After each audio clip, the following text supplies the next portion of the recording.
안녕하세요. 올킬입니다. 고배당 당첨 인증합니다. 함께 하신 분들도 모두 축하드리고요. 스포츠 정보 공유방에서 무료로 공유해드리니 같이 먹읍시다. 아래 고정 댓글로 편하게 말 걸어주세요. 홈팀 가와사키 포메이션은 4-2-3-1이며 야마다는 박스 근처에서 침투 움직임과 마무리 능력이 뛰어난 전방 핵심 자원이며 마르치뉴는 측면에서의 드리블과 컷인 전개 모두 위협적인 장면을 자주 만들어내며 와키자카는 중원에서 좌우 스윙과 전개 템포 조절을 담당한다. 가와사키는 와키자카를 중심으로 상대 중간 블록을 무너뜨리는 구조적 전술을 활용하며 포켓 공간을 비우게 유도한 뒤 침투 타이밍을 맞춘 공격 전개로 결정적인 슈팅 루트를 만들어낸다. 특히 중앙 밀집 유도 이후 측면 전환 또는 하프 스페이스 침투로 리듬을 깨는 장면이 반복되고 있으며 에리손의 이탈에도 불구하고 팀 전술 완성도는 여전히 높은 수준을 유지하고 있다. 원정팀 니가타 포메이션은 4-3-3이며 사사키는 제공권보다는 활동량 기반의 움직임을 활용하는 공격수고 장파트릭은 왼쪽에서 속도를 살린 돌파 능력은 있으나 마무리에서 기복이 있고 이대구치는 중원에서 압박 견제보다는 수비라인 커버에 집중한다. 니가타는 측면 조합이 빠르지만 중앙 압박 회피 능력이 떨어지며 중원과 수비 간격이 쉽게 벌어지는 단점이 존재한다. 이로 인해 이선 미드필더 진영에서 수적 우위를 내주는 장면이 자주 발생하고 있으며 최근 경기에서는 후반 체력 저하와 함께 중앙 리커버리 속도 저하가 반복되고 있는 흐름이다. 가와사키는 이선 침투 중심의 전술을 기반으로 공간을 흔드는 패턴 플레이가 위력적이며 니가타는 압박 회피와 중앙 리커버리에서 약점을 드러내며 실점 루트 차단이 쉽지 않아 보인다. 전술 완성도와 공격 패턴 면에서 가와사키가 분명히 앞선다는 점에서 주도 흐름이 기대된다. 홈팀 요코하마 마리노스 포메이션은 4-4-2이며 안데르손 로페즈는 중앙에서 피지컬을 앞세운 득점 마무리에 강점을 가진 자원이며 엘베르는 측면에서 드리블 침투와 크로스 전개가 가능하나 공간이 막히면 결정력 기복이 드러난다. 키다는 중원에서 전진 패스를 분배하는 역할을 맡고 있지만 압박 하에서 판단 속도는 느린 편이며 수비진 운영에서 가장 큰 문제는 하프라인을 넘는 순간부터 시작된다.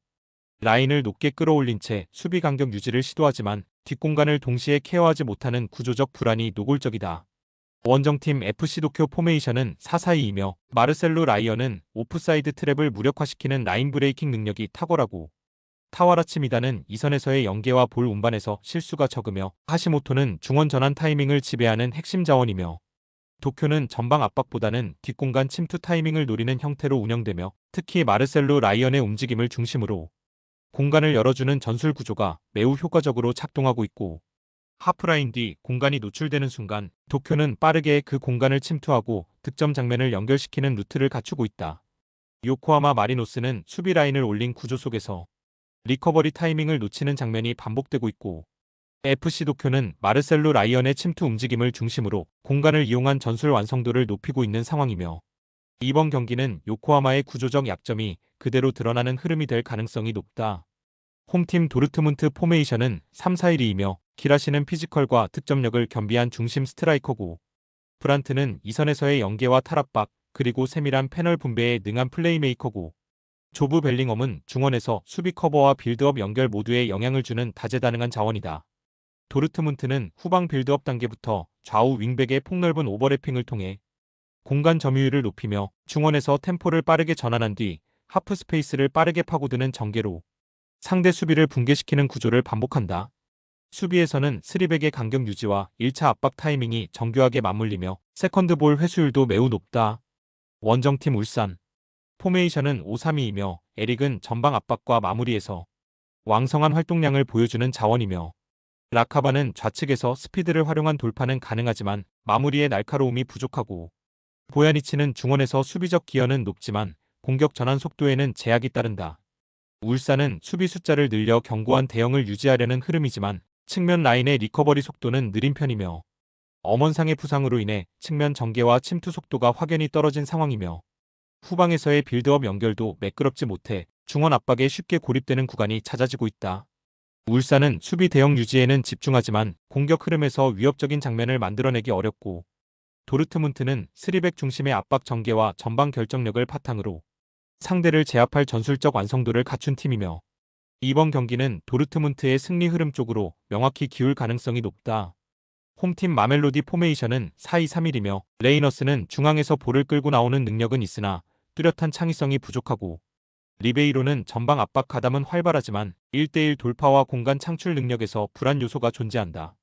알렌데 브라보는 중원에서 수비 밸런스를 지키려 하나 템포 조절이 무디며 순간적인 전환 속도에 약한 모습을 자주 드러낸다. 마멜로디는 수비 라인과 미드필더 라인 간의 간격 조절이 다소 무르며 상대가 전개 속도를 높이는 순간 박스 근처까지 빠르게 도달을 허용하는 장면이 자주 나타난다.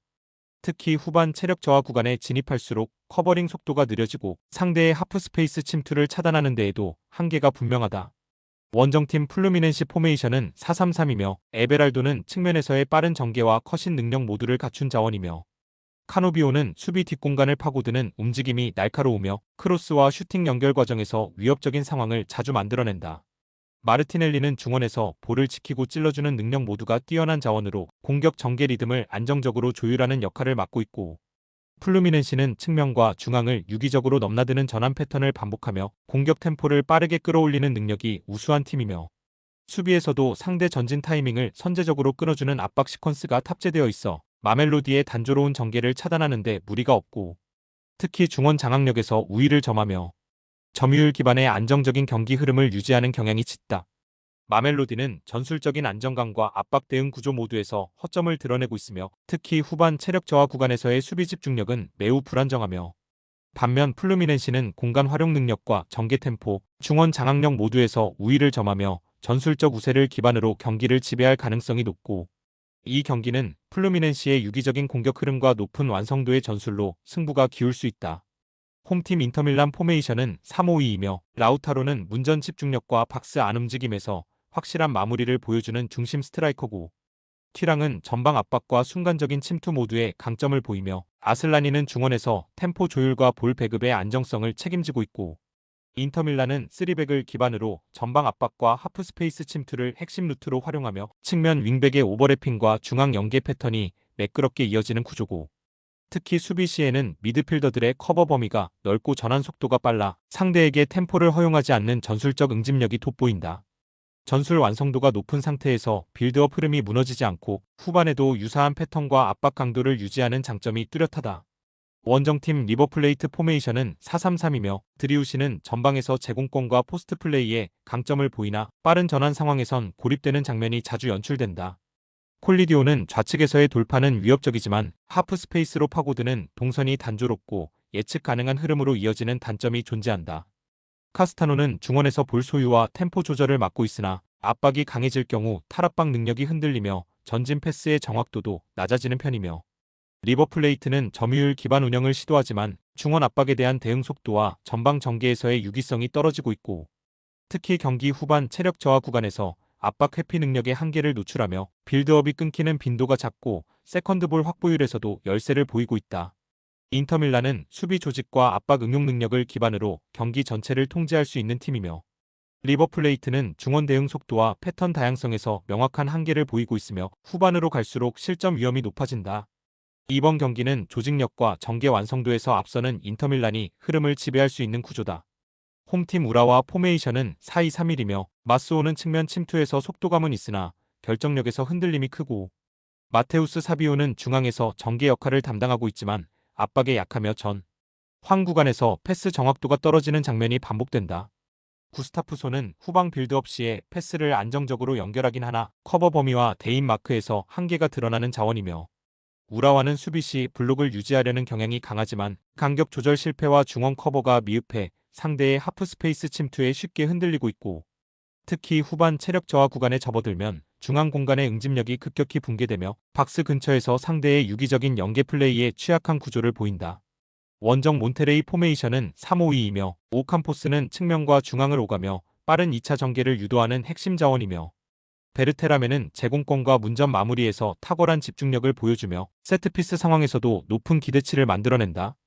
카날레스는 중원에서 경기 템포를 조절하는 지휘자 역할로 탈압박 능력과 패스 전개 모두에서 높은 안정감을 선보이고 있고 몬테레이는 3백과 2명의 수비형 미드필더를 기반으로 하여 수비 안정성과 중원 압박을 동시에 실현할 수 있는 전술적 짜임새가 완성된 팀이며 특히 공격 전환 시 하프 스페이스로 빠르게 침투하며 우라와의 중원 압박을 무력화시키는 구조적 이점을 바탕으로 찬스를 효율적으로 창출하고 있고 압박 강도, 탈압박 응용력, 그리고 박스 근처에서의 창의성까지 모든 요소가 상대보다 한 수 위에 있는 상태다.